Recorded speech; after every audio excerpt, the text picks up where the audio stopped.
Hej, mit navn er Daniel Thillerup. Jeg ønsker at blive statsminister af Danmark. Jeg vil sørge for, at borgere, der bor på bosted, ikke skal betale husleje. De skal ikke betale for mad.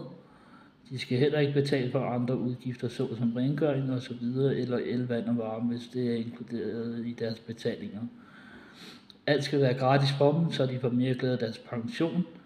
Det samme skal gælde for ældre, der bor på plejehjem eller andre steder. Og jeg vil desuden sørge for, at alle, der har pension i Danmark eller folkepension, får 500.000 udbetalt skattefrit. Og det skal de rige være med til at finansiere. Og de rige er dem, som jeg ser tjener over 50.000 kroner. De får en højere beskatning på omkring 80%. Det skal sikre, at man kan udbetale pensionen. Desuden vil jeg gøre det gratis at være politiker. Politikere skal gøre det godt for Danmark, og de skal gøre det gratis.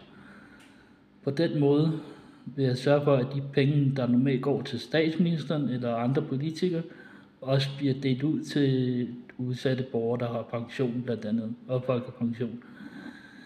Jeg vil fjerne alle offentlige ydelser, så det kun er en ydelse, der hedder borgerløn. Den idé har jeg fra Pernille Vermund, og den borgerløn kommer til at hedde 500.000.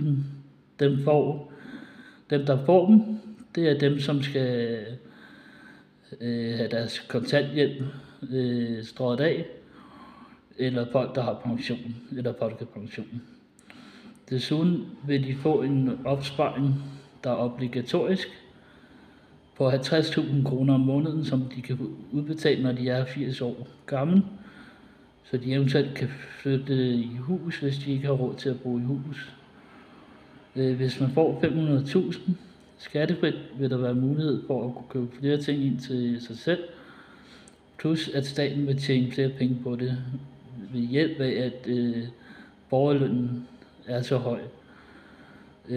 Det var egentlig bare det. Tak for det.